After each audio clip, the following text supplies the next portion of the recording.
I am mute. Hi, Labes. Hi, Daktari. Hi. Yeah, I can hear you. Yes. You're saying you're on mute? No, I'm not on mute. Okay, yeah. Now I'm not on mute.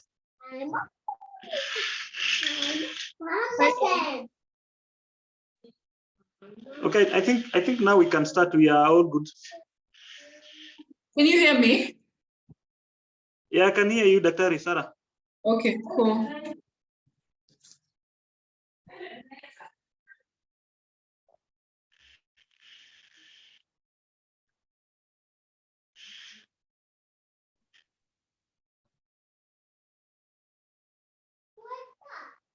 Neema, I'm sorry, maybe screen yangu hata siwezi nini. Usitake kujua, I've had a long day. Sorry?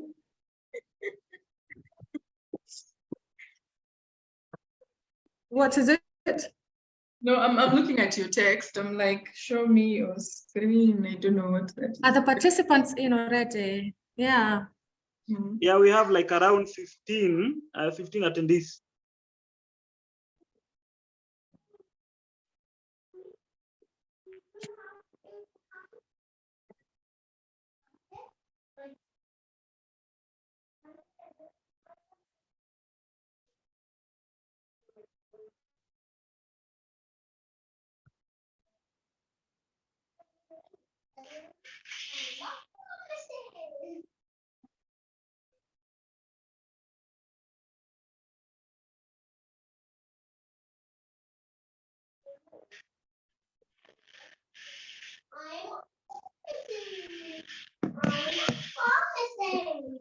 I think we can give people a bit more time, maybe 5 more minutes to join.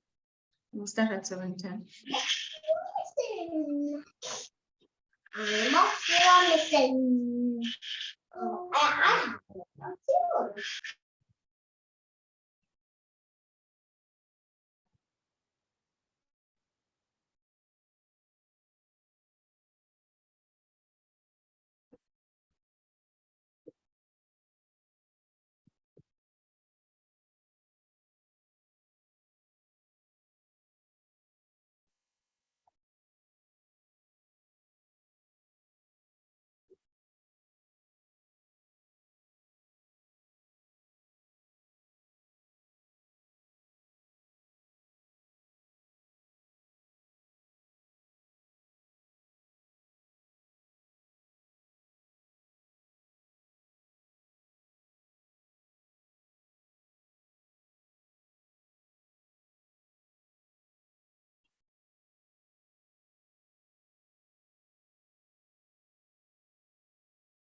Okay, I think we have good quorum. We can start. Good evening, everyone, and Happy New Year. I know as Africans, we usually say Happy New Year till June, so I will still say it. Welcome to the first webinar of 2023. We hope you've been well so far, and we're excited to have a series of webinars. It's good because you come, you learn, sometimes you decompress, and also you get your CPD points so that you don't have problems at the end of the year. Looking for the points, you can actually get all of them during this period. So asanteni sana for joining. My name is Dr. Wawa. Today we're going to have Dr. Araka, Neema Araka, who's going to give us a talk on resolutions 2023. I'm quite excited to see what this is about because it's a bit of a deviation from the normal kinds of webinars we've been having. And I don't have any resolutions. Maybe I'll make some after she's done. So Neema is a psychiatrist at Fitahi, I hope I said that right, consultancy clinic. Her main focus is on preventive and promotive mental health care. Her core skills and expertise lie in behavioral therapy and psychotherapy, and she likes to help her clients with stress and anger management. Insomnia, managing distraction, self-esteem, social anxiety, identity crisis, emotional dysregulation, grief, loss, and loneliness. And she also offers performance coaching to both individuals and to organizations. She also works as a liaison psychiatrist at the Endometriosis Surgical Center and Comprehensive Diabetes Clinic. So, karibu, Neema, I think you can start. Thank you very much, Dr. Wawa. I hope I'm audible. Yes, you are. Thank you very much. Good evening, everyone. And I really appreciate you making the time to join us this evening. I hope you're all having a very good evening. And my first question is maybe a quick poll to see how many people set resolutions every year or in the last 5 years have been setting resolutions. You can just do it by show of hands so that I also get to understand the needs of my audience. On the chat, you can just indicate. Okay. So in that quick response, I guess most people are not very inclined to setting resolutions. So today's topic is about resolutions, how to make them work. And a lot of us do tend to set resolutions, whether we are aware of it or not, whether we write it down or not. At the beginning of the year, you tend to sit with yourself and you make a plan of how you want the year to be, the kind of things that you want to achieve. And that is setting resolutions. You might not be calling it that, you might be calling it setting goals. And you're setting resolutions at the beginning of the year, meaning you're coming from an end of another year. So at the end of the year in December, perhaps you're making some reflections, looking back at the things that you had set out to do in 2022, and you're looking at what you're able to achieve, and the ones that you're not able to achieve, the goals that you set, what stood in the way. And from what stood in the way, what were you able to learn from that? What lessons did you pick? Also, you're looking on your behaviors, your emotions, your feelings, your thoughts, and you're asking yourself whether you want to take them to the next year. You're looking at certain skills that you're using, certain defense mechanisms that you're using, if they're still effective and you want to take them to the following year or not. So the end of the year, the beginning of the year is a time for reflections. And we can look at making resolutions as setting a value proposition for yourself. And a value proposition is a promise that you're making to your future self that you're worth betting on, that you're going to achieve this goal because you're going to work on them. And our discussion today is, how can you make those resolutions work? And they're different from one person to another. They're different from one time to another. And I'll start by bringing a quote from Adam Grant. He's an organizational psychologist who says, when we're determined to reach an objective, it's the gap between where we are and where we aspire to be that lights a fire under us. So where we are now with the objectives that we want to achieve through the year, in the course of the year, or by the end of the year, whether it's getting a promotion, getting a job, getting married, getting into a relationship, getting out of it, whatever objective or goal that you have in life, that's where you are. And aspiring to achieve it on the other side, that's what motivates you. That's what inspires you to want to keep going. So that is our discussion today, Resolutions 2023. And is my slide moving? And looking at resolutions today, we are focusing on keystone habits. Keystone habits are habits that build the foundation from which you're able to propel yourself out of stagnation, propel yourself out of laziness, propel yourself out of comfort, out of fear. So keystone habits have a ripple effect. So you do one habit and it's going to spread into other habits. It's going to influence other habits that are going to enable you then to achieve the goals that you have set. So one small change that you need to make can have a tremendous impact on your life generally. And that's what we're focusing on. So I've tried to summarize it. This is by no means exhaustive, so you can add more. But I've looked at 4 main keystone habits that you can resolve to do from today or from whenever you want to. So resolve to number 1, prioritize restorative sleep daily. So in a 24-hour cycle, resolve to prioritize sleep, resolve to do physical exercise regularly, resolve to be self-aware constantly, and resolve to practice gratitude consistently. And we'll look at this one at a time.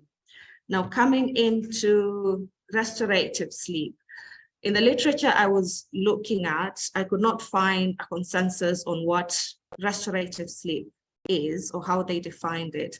Instead, I found non-restorative sleep.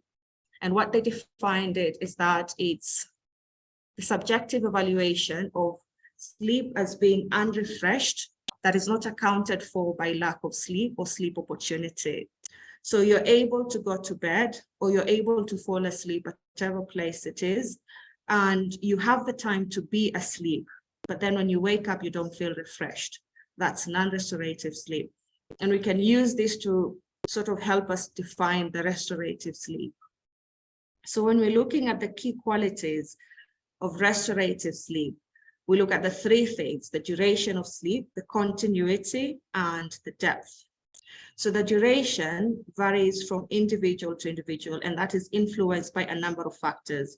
Public health professionals recommend that we require 7 to 9 hours of sleep.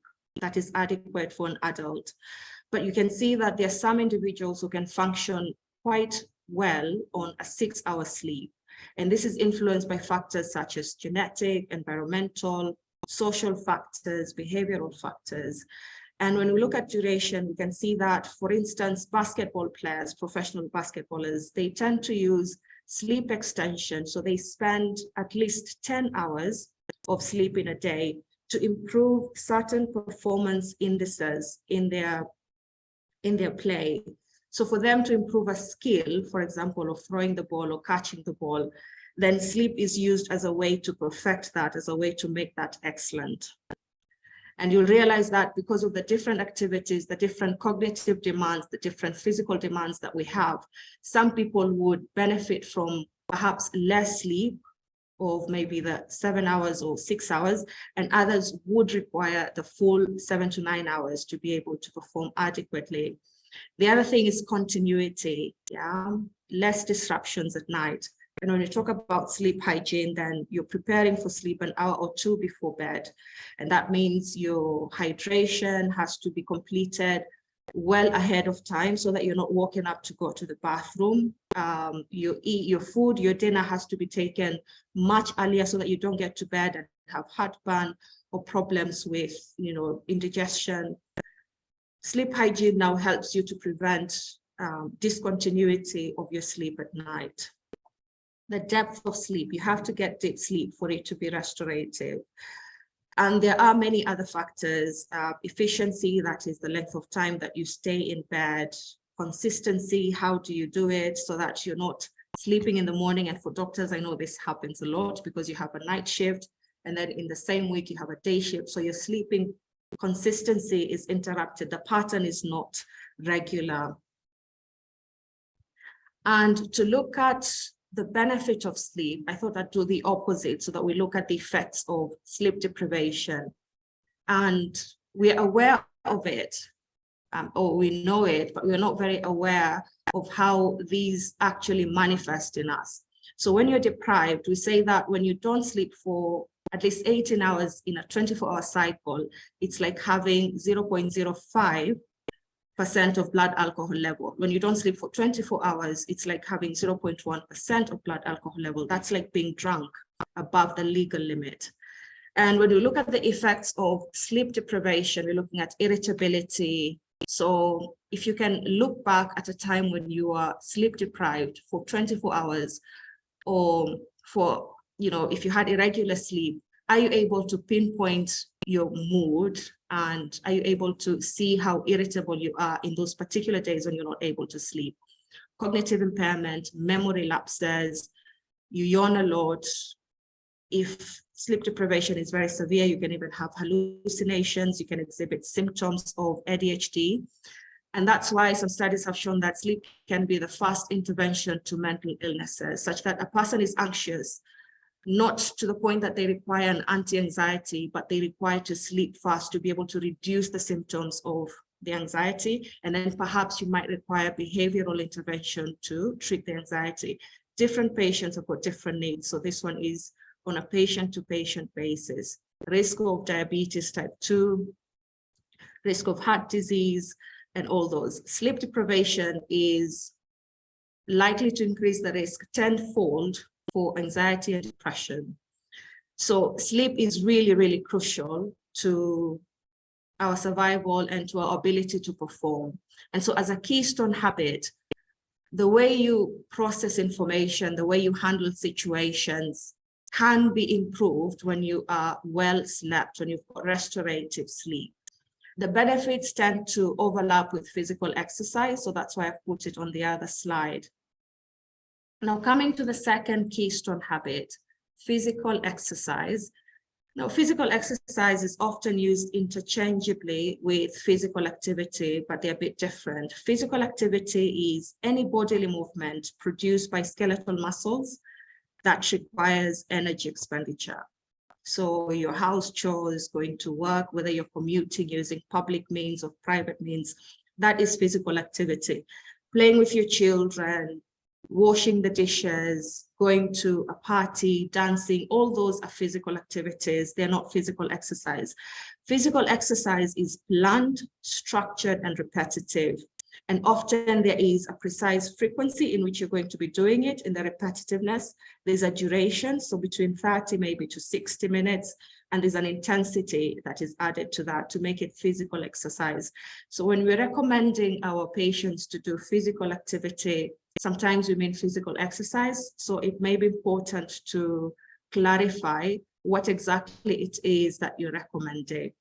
With physical exercise, there's a targeted improvement or maintenance of a physical fitness component.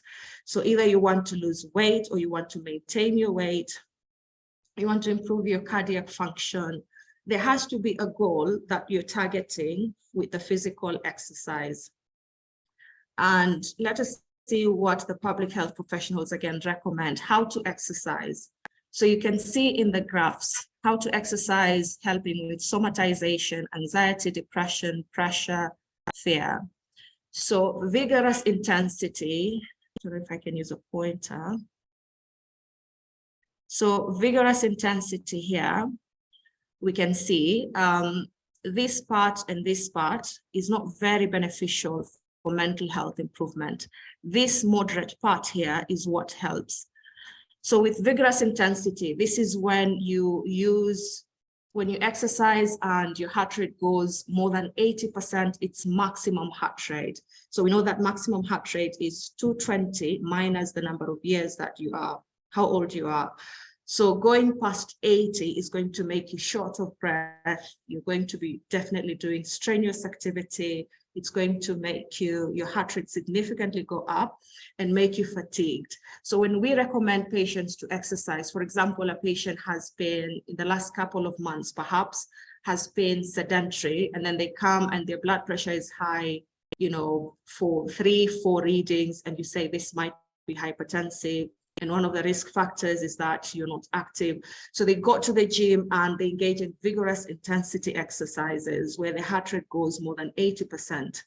So if you're 40, that would be more than 140 beats per minute. And then you come out tired, your muscles are sore. The following day, you're not able to exercise because you're so fatigued.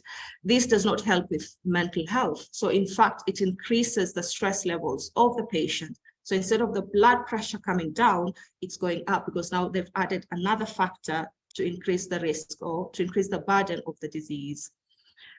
Moderate is when your heart rate is between 60 to 69 of the maximum heart rate. So you've got a slight elevation of your heart rate and your respiratory rate.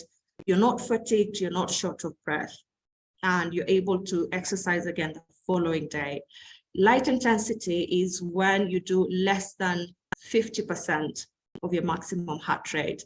So this is the leisurely walk, maybe doing yoga at home, something that is not engaging in exercise for your heart.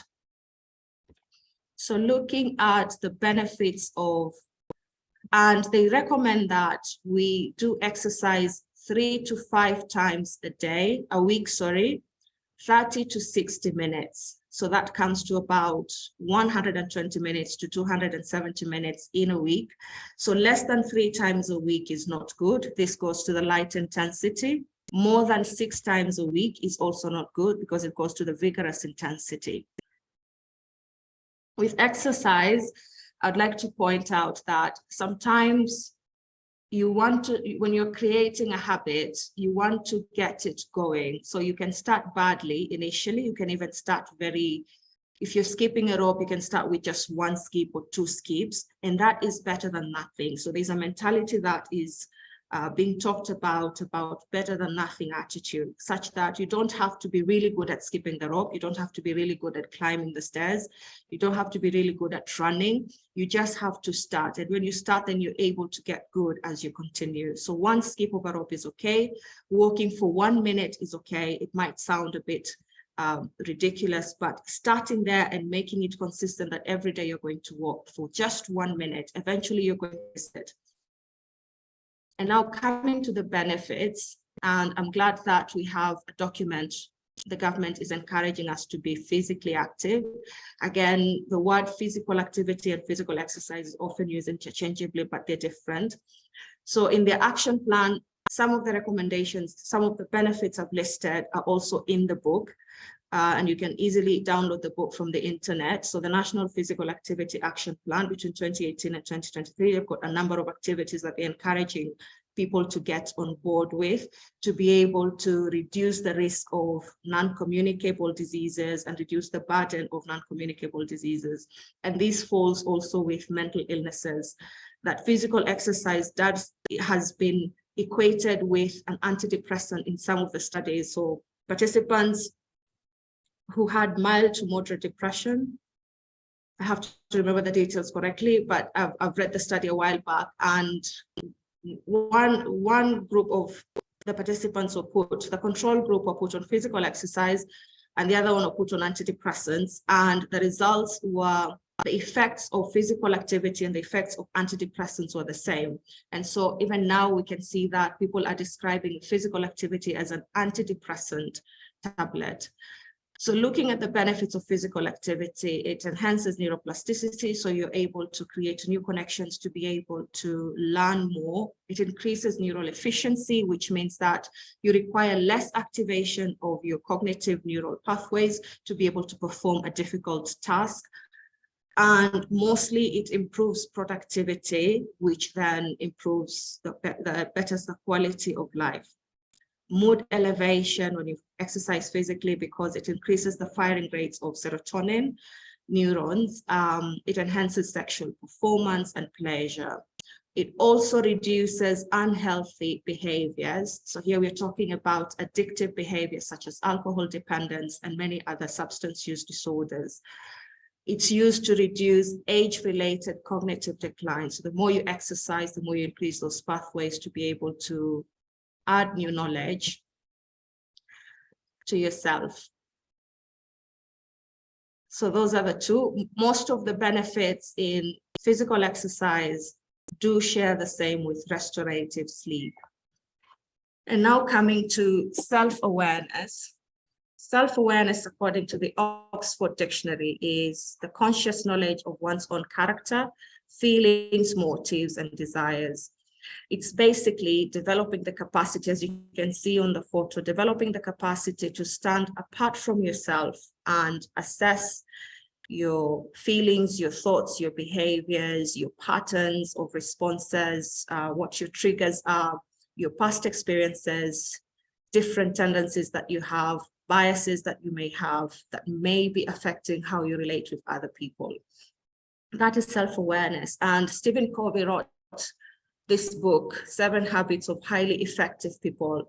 And he said that we have 4 endowments. One is self-awareness. 2 is consciousness, which is a sense of right and wrong. 3 is independent will, and 4 is creative imagination. And he says these 4 are ultimate for human freedom because they give you the power to choose, to respond, and to change, which is really critical in our relationships. So how does self-awareness actually look like? Self-awareness is, if we can see the table, so this is about competency.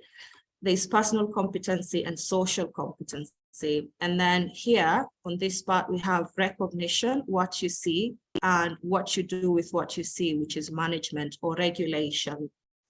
So for example, self-awareness is being aware of your feelings, your emotional states, your thoughts.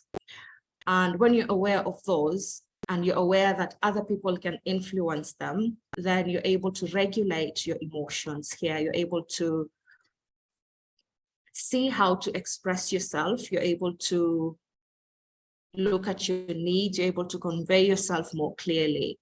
And then when we look at social competency, the social awareness is you're able to read the mood in the room. You're able to see that another person is hurting. You're able to see that somebody needs your assistance. And then regulation is here now being able to respond to those needs. So you're able to, express empathy, show compassion after being able to be aware of the social need that is there. And Carl Jung says this well, because self-awareness is something that you do constantly. Of course, sometimes you're not going to be aware, you're going to make mistakes even when you're aware, and that's okay. But you constantly try to be aware of your feelings, your thoughts, and your behavior. And as you are, if you make a mistake in a situation, then the next opportunity you get, you're able to correct that mistake. And so Carl Jung puts it, we meet ourselves time and again in 1,000 disguises on the path of life. Self-awareness allows you to discover yourself, to discover what you like, what you don't like, what you stand for, what you don't stand for. It allows you to evaluate your values, to relook at your beliefs so that you see, do they still work for me in this life? And we look at self-awareness as a very important tool in how you respond, for example, to offense, when somebody is offending you. And here I bring in a very popular debate that has been recorded for generations. So Abraham Lincoln was campaigning to become a senator, whose incumbent was Douglas. And the interviews are well recorded on the internet, they're easy to find. So Douglas accused Lincoln of being double-faced, and the response Lincoln gave is that, honestly, if I were two-faced, would I be showing you this one? So when you're self-aware, even the way you frame your responses becomes quite proportional or acceptable to you and to the society. And now we come to the limitations of self-awareness, and we go back to the Freudian levels of consciousness. So this is where our limitations are. We have the ego, which is me and you now. The filter that we have, we want to appear knowledgeable, we want to appear nice, we want to appear accommodating, all these things to the public. And then there's the super ego. So this is, the ego is the conscious. The super ego is the subconscious and the unconscious. So parts of the superego are unconscious, parts of the superego are actually conscious. And then we have the id, which is completely unconscious. And you can see here, the id says, I need to eat right now. These are primal desires, very childlike. They don't understand responsibility. They don't understand complications. They don't understand consequences. So your id says, I want to do this right now. And your superego is your conscious, your sense of morality, your disciplinarian, somebody who your authority. So this is where your sense of right and wrong comes from. So for example, if you're married and your id is telling you to go out and be with somebody else, so that is infidelity, being unfaithful. So that is your id telling you sexual desires, and your superego is telling you that is wrong. And then later, when you give in to your id, And your superego is now going to start producing these feelings of guilt and shame. And then your ego now is the judge here, because the id and the superego are fighting. The ego tries to calm you down. And when there is conflict within, then your ego is going to try and resolve and rely on your defense mechanisms to be able to mitigate this disharmony, to be able to bring down, to be able to bring calmness and peace within you. And defense mechanism, as we know them, denial, suppression, compensation, all of those, to try and bring down these differences that have developed as a result of a discrepancy between your id and your superego. And because these are unconscious, often we do not have access to these things. You know, they've been with us. Perhaps superego could be fed by, or is usually fed by, the way your parents brought you up, the way your guardian brought you up. So your sense of right and wrong can be derived from your surrounding, but it can also be developed by yourself over time. And that's why it is both conscious and unconscious. And now looking at what tool you can use for yourself to be able to be more aware of yourself is using the Johari window model. It's quite a popular one. Johari is not a Swahili word. It's two psychologists. They took their first names and put them together. So Joseph and Harrington, Johari model. And what they taught us is that there are 4 quadrants again. There's what you know and what you don't know about yourself. And then there's what others know and what others don't know. And I've put this ocean here, I've added it, it's not part of the Johari model. These are the 5 big personalities. Ocean is openness to experiences, conscientiousness, extrovertedness, agreeable, and neuroticism. So these are the big 5 personalities, and a lot of us can fall in one or the other, or even both. So you may have tendencies on both. So the public is what you know about yourself and what other people know about you. So you're very outgoing, you're helpful, you're generous, you're kind, you're patient, you're a good listener. Here you're in peace because what you're sending out to people is what people know about you. And then there's this blind spot here where you don't know about yourself, but other people know about you. And this can sometimes, you can become aware of it if somebody comes to you and tells you. So it can come as a way of criticism, as a way of feedback. So you might think that you're a very good listener, but really you keep cutting people short in sentences. You might think that you're very patient, but really you're very quick to react, you're very quick to anger. And if somebody tells you, then that moves to the other side, and the sizes of the boxes change from individual to individual, and they change from one individual from one time to another. So when you're made aware of your blind spot, then you're able to expand your public self so that you have more congruency, so that you're aligned between who you are inside and who you are outside. And then there's the private quadrant. Now here, these are the things that you don't want to share with other people. They might, for different reasons, either you're afraid if you share, people are going to distance themselves from you, or they're going to reject you. If you share, then you run the risk of, having negative consequences because of that. Shame, for example, so a lot of us would hide our struggle, perhaps with sleep, with alcohol dependence, with other substance dependence. We might struggle with trust, we might struggle with feeling rejected, even when we're not rejected. Maybe we might struggle with betrayal. And these are things that we keep to ourselves. So you go through encounters and interactions that make you feel a certain way, but you're not able to express yourself, to reveal those feelings, to be known to the other person. And then there's the undiscovered, where you don't know and other people don't know about you. So you can do this on your own. You can have a friend do it with you to be able to understand more about who you are. It's also called the feedback disclosure model of self-awareness. And awareness is so key to living your life, to the point that Stephen Covey again said, for those who exist without being aware of who they are, then they're being lived, meaning other people are giving up. So you're reactive to what is happening. You're not proactive. So life is happening to you. You're not happening to it. And because of the lack of awareness, that takes the power away from them, from being able to drive their own life, and gives it to other people. So they're waiting for somebody to come up with an idea so that they can get on board. They're waiting for somebody to say, let's do this. Okay, let's do this. So being aware allows you to take charge of your life. It allows you to live your life instead of being lived. And now moving to the next one, practicing gratitude. There's a lot of research that is now happening on relationship between gratitude and well-being. And according to the Oxford again, gratitude is the quality of being thankful, readiness to show appreciation for and to return kindness. And gratitude is an integral part to well-being because it offers an alternative to the hedonistic treadmill. The hedonistic treadmill, or the hedonic adaptation, is when something happens to us that is positive, our emotions go up, we are happy.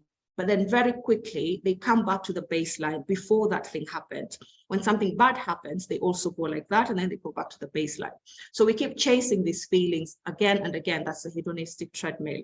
And so gratitude is being suggested as an alternative to the hedonistic treadmill, where you appreciate what you have so that you increase your feelings of happiness, your levels of happiness with what you have, not by chasing the next thrill, by chasing the next happiness.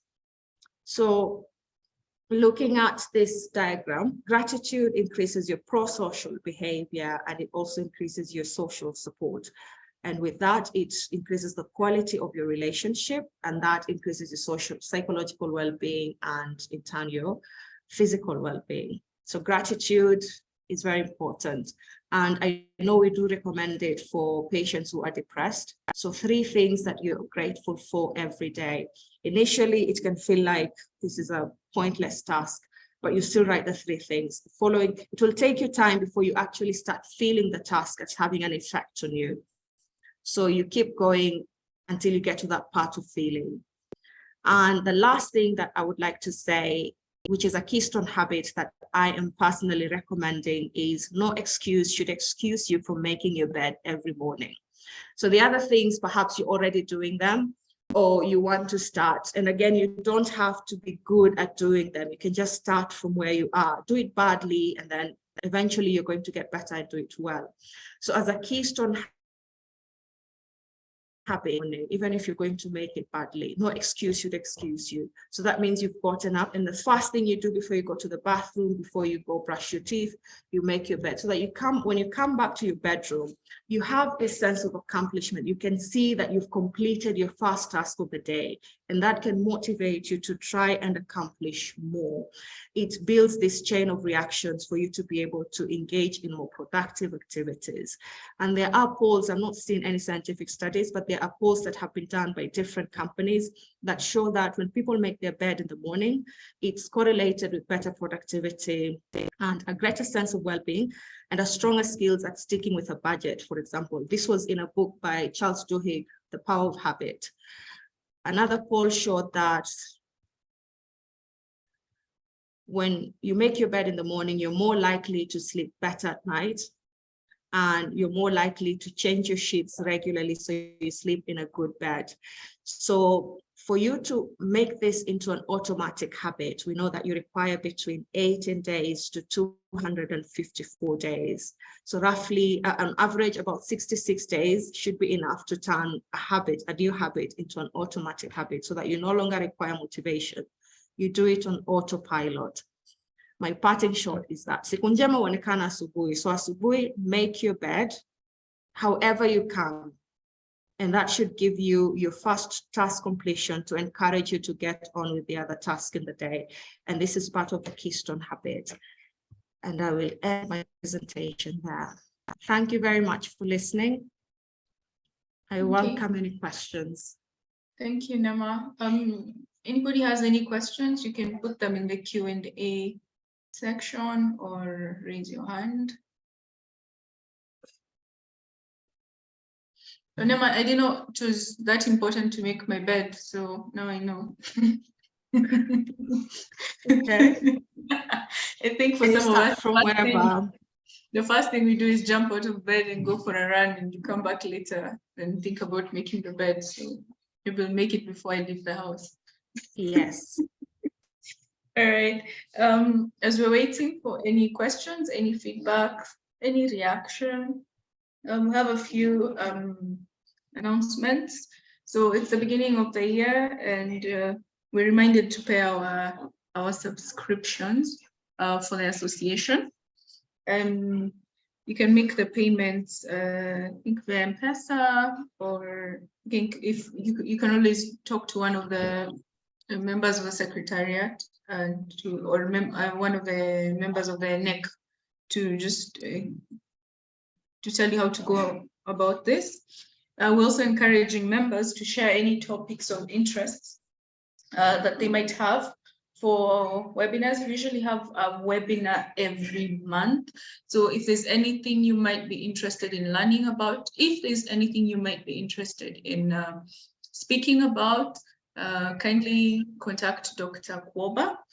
We're also encouraging members to moderate. So if you feel like you'd like to do that, you can also just contact Dr. Kwoba and let her know so that she can slot you in as we're planning for the year.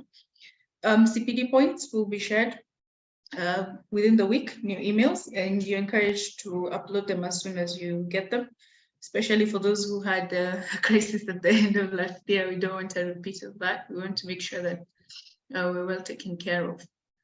So far, I'm not seeing any questions, reactions. Maybe we're still digesting all this, Neema, about making beds. So, Dr. Kwoba, did you have anything else to add? I don't. I hope everyone is well. I thank Neema for the presentation. Maybe she can tell us whether there's a relationship between procrastination, especially because it's at the beginning of the year, and mental wellness, stroke illness. Because there are some of us who make resolutions, but then we procrastinate, make them the following year, and we never seem to be achieving something. Are we mentally unwell? Maybe mention something about that. But otherwise, from the CPD desk, we thank you for joining us. We hope to keep organizing this meeting at least once a month, a Thursday evening at such a time. But we're also hoping in the course of the year, we also do a live face-to-face workshops. And of course, there's a KPA conference that we'll be planning later in the year, hopefully around October. And we're encouraging people to get excited about these learning forums. Thank you. All right, thank you, Dr. Kwoba.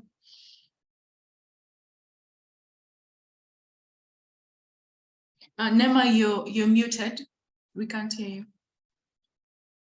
So on procrastination, I don't have any scientific evidence to back me up, but it is one of the symptoms of mental illnesses. For example, there's a lot of distraction with depression. I'm not saying that procrastination is directly associated with depression, but those who are tend to have a tendency to put things off. You know, I'll do it later, do it later. But I was reading in a book that was saying procrastination is not necessarily a bad thing. It can be very good for creativity. For example, for those who write papers, you might have a writer's block and you find yourself really struggling to write that sentence or to finish that idea that you started. And so going to TikTok in this case, getting distracted a bit with social media might actually stimulate that idea that was blocked, that was obstructed. So for some cases, for some professions, procrastination may not necessarily be a bad thing. For others, it is, because then you need to practice. The time you're given to complete a task means it requires you to go over your work. It requires you to, be thorough in your writing. So I would put it, it's not necessarily bad. It depends on what you're procrastinating on.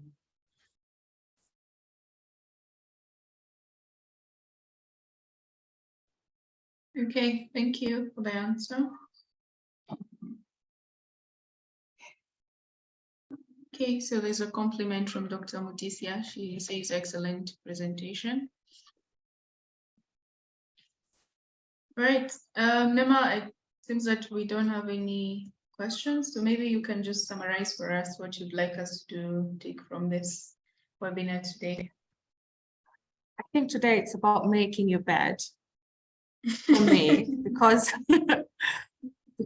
the others, perhaps you're already doing them consistently. So making your bed as a thing, and I have tried it myself when I found out about it. Well, of course, you know it, but you don't really understand what the benefits are. So when you get out of your bed, the first thing you do is making your bed. So when you go, for example, if you go for a run and when you come back to a tidy bed that's already, and then that stimulates you, that makes you think, oh, I should make something else neat. I should make something else neat. When you come back and everything is a mess, then, you know, it will take you time. So you want motivation to be able to clear the mess. And that requires motivation and energy and perhaps some discipline. When you start with one thing like your bed, then coming back, for example, after brushing your teeth or after going to the bathroom, then a neat bed welcomes you. That gives you a sense of accomplishment. You've done something in the morning, you've completed your first task. And so you're able to go on with the other tasks in the day. All right. There's a question that's just come in. How do I jump back to higher levels of motivation after having a period of slack? Okay, so this one you have to, I would think you have to go back to understand what dipped your motivation levels, what happened to you, what made that go low. Because when you're able to understand whether it's a sense of your esteem has been hit, the question disappeared. Oh, Yeah. no. So if it's about your sense of self-esteem that has been affected, that is making you keep, for example, procrastinating or not having the motivation to do more for yourself, then understanding that will enable you to find a way now to increase your motivation levels. You have to understand what the problem is before you can go on to making solutions about it. So I would say if you can do it with a friend, try to analyze what could have made your motivation levels to dip. And that can be broad. It could be something someone said to you that really got to you, that made you feel you're not capable of doing it. It could be something you've been telling yourself because perhaps previously you've had failures. So you've developed an attitude that it's about your competence. Understanding that will enable you now to create perhaps better levels of motivation, newer levels of motivation towards the task that you want to do. All right, thank you. Now that we're on the topic of motivation, is there anything like over motivation, and is it a bad thing? Over motivation to do maybe a specific thing, like maybe we've said that there's a level of exercise that becomes what is it called, more like destructive. So the people who like overdo it. So is it a bad thing to overdo good habits? it does sound a lot like a defense mechanism, and I'd be wondering, what are you defending yourself against? Mm-hmm. Yes, so what are you overcompensating for? Okay. All right. Interesting. We see over motivation, for example, periodically in bipolar patients, don't we? They're highly focused on one thing, but that's an illness. I hope it doesn't border on that. But in a normal person, when they do, like I said, vigorous exercise, moderately is okay, where your heart rate goes to 69% of your maximum heart rate. But when you do more than 80 and you do it more than 6 times a week, then that does not help with your mental health. So you want to understand, why is it that you're doing that? What are you targeting? Or what are you running away from? All right. Somebody's asking about sharing bed making chores as marital partners. I think that's a wonderful idea. Yes. So how do we share bed making chores as marital partners? How do we decide who makes the bed? I Okay, like I said, there's no scientific data to support this. They're just polls and surveys that have been done by different companies. For example, the Sleep Foundation did one. And I would think doing it together regularly, so one person holds one end of the sheet and the other one holds the other, as you really straighten the bed sheet on the bed, instead of, as opposed to doing it, it's my turn today, it's your turn tomorrow, then it becomes an obligation, it becomes a chore. And here what we want is for you to feel a sense of obligation. So starting with team effort to complete a task, I think that's a very good spirit to go on with in the day. All right. Somebody is saying thank you for reminding us and motivating us about this important aspect of our lives. Great presentation. Keep it up. So it seems that we don't have any more questions or comments. The KPA NEC would like to just make an announcement that we're in the process of recruiting a new administrator. So in case you make any requests and there's delays in honoring your requests, kindly bear it with us for now, but we will get to it and sort you out. Thank you. So, all right. Maybe the president would like to say something since it's the beginning. Dr. Chitai. He had said we have represented him well. He did not have anything to say, so we'll excuse him. Excuse him. Okay, all right. So it's fine. So we'd like to thank everybody who's taken the time to join us. This is a new year, and we hope that we keep doing this every month. And I think the take-home message, as Neema has told us, make your beds together if you're married, and make it less of a chore. So I hope we all start having that habit and other good habits. Now that we're talking about exercise, I think KMA Nairobi Division has actually started a very good initiative where they're inviting us to go, I think the second Saturday of each month to invite people, doctors, to come out and run. So if you're in Nairobi, second Saturday, we will share the flyers. Now you can join us to have some physical exercise and also network. Okay, so thank you everybody, and have a good night. Thank you, Awa, for the moderation. Thank you, Neema, for the presentation. We meet you next month. Thank you, everyone. Bye-bye. All right. Thank Good you. night. Have a good night. Bye. Good night.